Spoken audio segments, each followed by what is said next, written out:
In September, Slavic residents in a working-class Moscow neighborhood rioted against Central Asians and Caucasians. The spark was a stabbing death of a young Slavic Russian man, apparently by an immigrant from Azerbaijan. Moscow has seen a large influx of Muslims from Central Asia and former Soviet republics in recent times. VOA's Jim Brooke has reported on the city's changing makeup, and he talked with me about it. Let's start with some of Jim's report.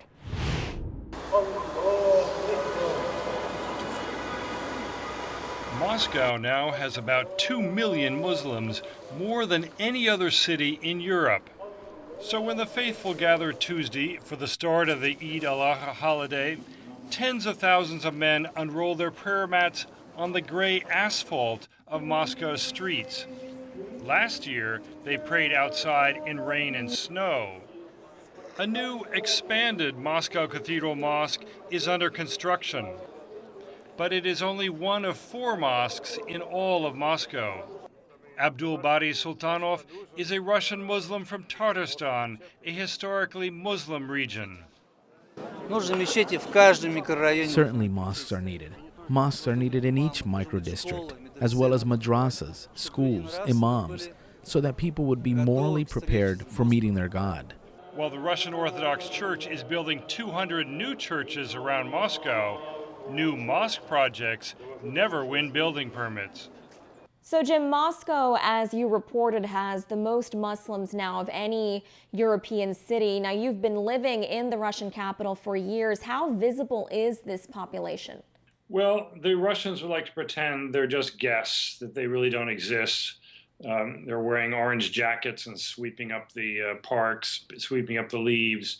The Russians would like to think they're not going to stay. They're not going to bring their families here.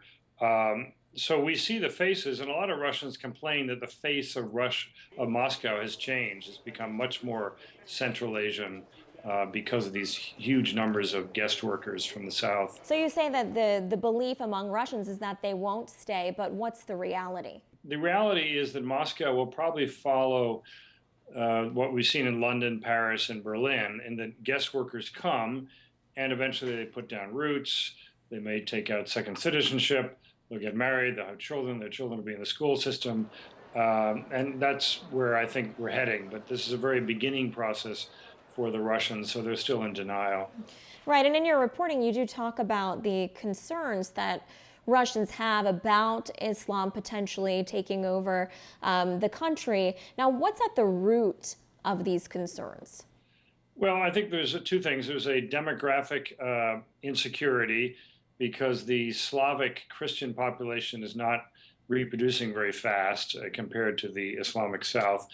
And then there's a question of 1,500 years of Christian identity of Russia. And as I say, the fastest growing minority, maybe already 20% of Russia's population is Muslim.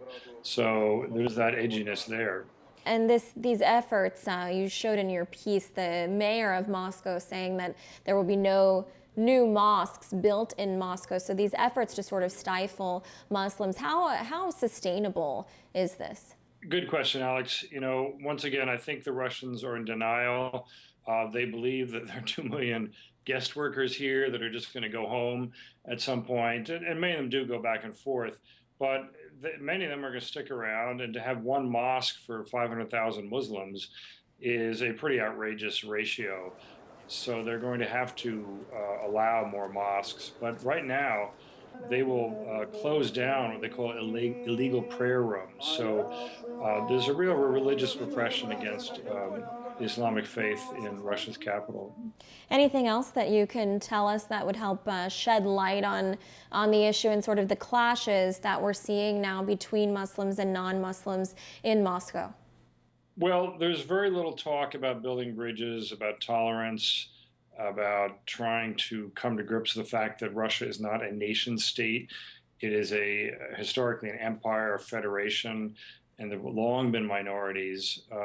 What's different with Russia, it was an empire, a land empire. Britain, France were the territories, the colonies were overseas. So there was a bit of a lag for these people to come to the metropole, London or Paris. And now the colonized people are coming up to Moscow to make money, and all of a sudden Russians are trying to grapple with what it means to be an empire and a multi-ethnic, multi-religious state.